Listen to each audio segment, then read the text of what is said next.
serve as executive director of the Inter-American Development Bank.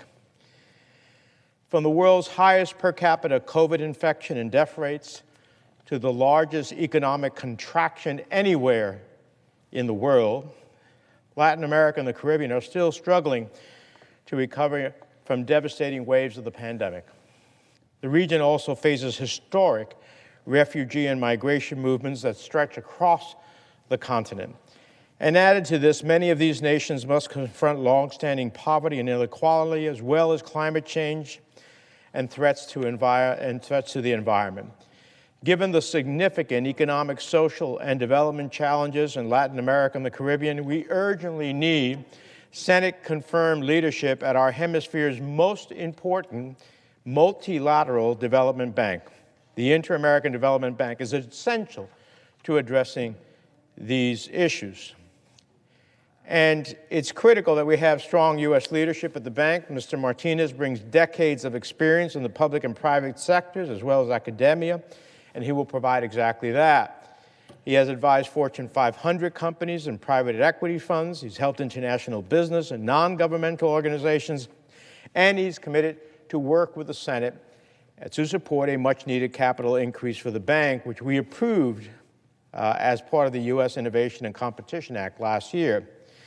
Now, this nomination has been pending for 9 months. 9 months. It's time for the Senate to act, especially when we have China, and I know my colleagues on the other side of the aisle have spent a lot of time talking about China and whether we're strong enough in meeting the China threat. Well, China is all over the Western Hemisphere, making huge investments. I talked to one foreign leader this past week from the hemisphere who said to me, listen, what's the U.S. offering? Because I'm being offered $800 million, 1% over 30 years.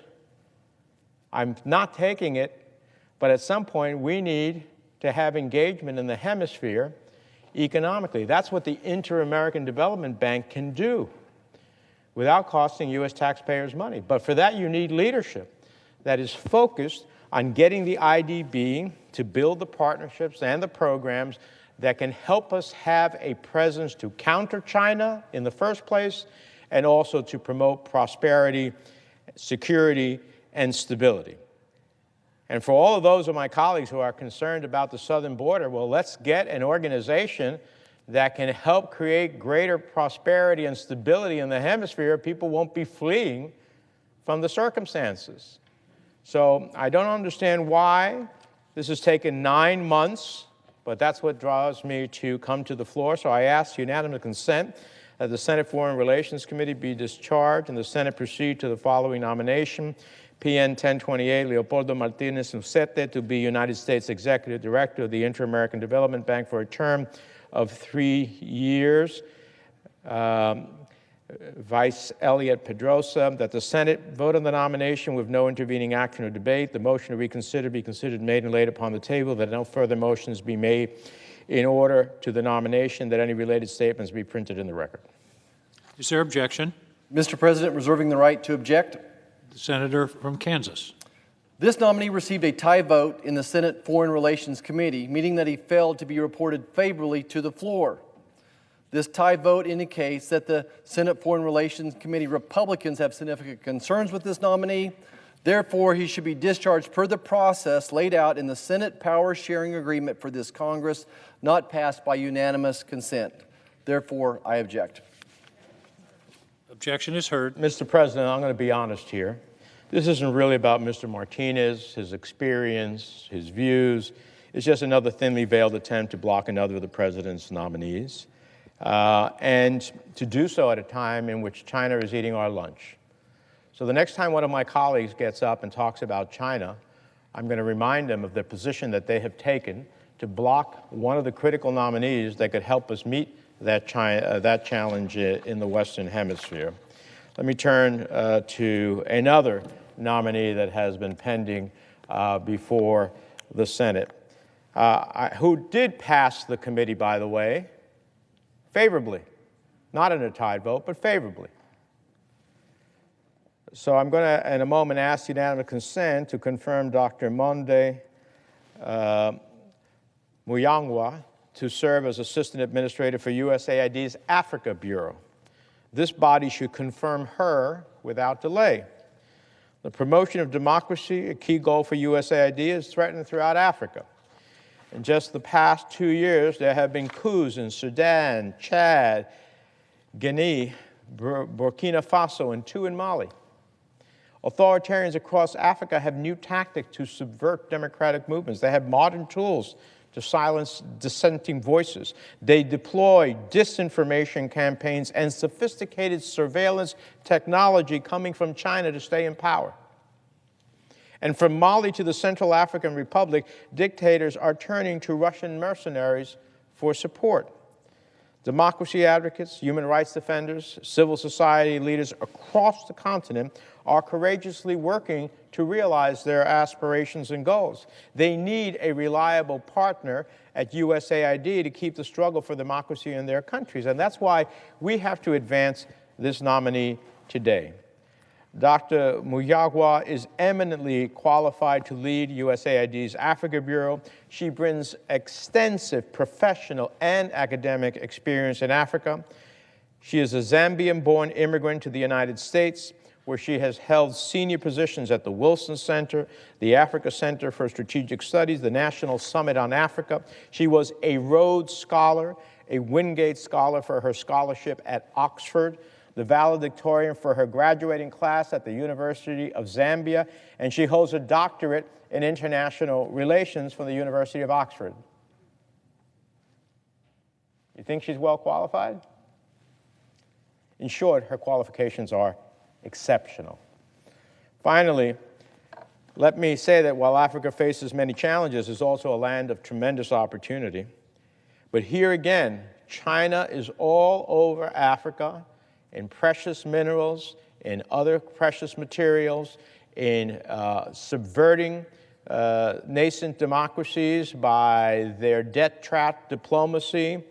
And where are we? Absent, because we don't even have somebody who can focus on the hemisphere. A hemisphere that we should have gotten a lot more votes at the United Nations when we were pursuing the sanctions against Russia. But guess what? We don't have anybody talking to these countries. So I see no reason with somebody with such a stellar background to ultimately be objected to. So I will ask unanimous consent the Senate consider the following nomination, calendar 815 Monde Muyagwa, to be an Assistant Administrator of the United States Agency for International Development. At the Senate vote on the nomination without intervening action or debate, the motion to reconsider be considered made and laid upon the table, and that any statements related to the nomination be printed in the record. Is there objection? Mr. President, Senator from Kansas. reserving the right to object. USAID awarded a $200 million grant for a 10-year viral emergence early warning project known as PREDICT. We've uncovered evidence of possible embezzlement, possible money laundering, and insider threats, as well as other concerns related to the PREDICT and other USAID grant awards. PREDICT was led by a consortium spearheaded by UC Davis and EcoHealth Alliance, who funneled taxpayer money dollars to the Wuhan Institute of Virology to conduct risky research on potential pandemic pathogens, including bat coronavirus research. USAID and NIH both awarded multi-million-dollar grants to EcoHealth Alliance during the same 5-year period leading up to and immediately preceding the COVID-19 outbreak. EcoHealth is unable to produce to NIH proof of its research, such as lab notebooks and virus samples, so we are simply asking USAID for proof of the EcoHealth research they funded. We requested records from USAID that grant recipients are legally required to maintain. Our requests are indeed fact-based. At this point, we believe either the USAID staff is withholding the records from Congress or they have failed to access them through the UC Davis and EcoHealth Alliance. Either option is unacceptable. As such, I object to the unanimous consent motion, but look forward to working with the chairman to address these issues. Objection is heard. Mr. President, through the chair, would my colleague say that have you not been provided 3 rounds of documents that's been requested? Mr. President. Senator from Kansas. Unfortunately, the documents were not what we asked for. They're incomplete. They don't give us what we're looking for, but would welcome the opportunity to sit down with the chairman and try to address. Through the presiding officer, has my colleague not been offered a briefing by USAID to try to answer the rest of his questions? This is an extraordinary amount of information being offered for someone who's not even a member of the Foreign Relations Committee, but nonetheless, in order to accommodate him, we want to get to a point that he feels comfortable to do so. Have you not been offered a briefing, which you have not yet accepted? Not that I'm aware of. Well, my understanding is that there has been, Mr. President, an offer of a briefing made to the senator. And by the way, this has nothing to do with Dr. Muyagwa. She has nothing to do with any of this. She's nominated to be the Assistant Administrator for Africa.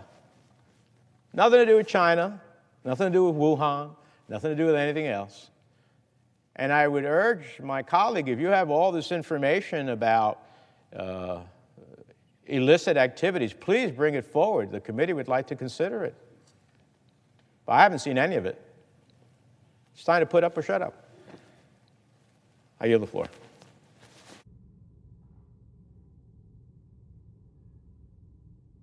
Under the previous order, the Senate will proceed to executive session to consider the following nomination, which the clerk will report. Nomination, Department of State, Marcia Stevens Bloom Bernacat of New Jersey to be Director General of the Foreign Service.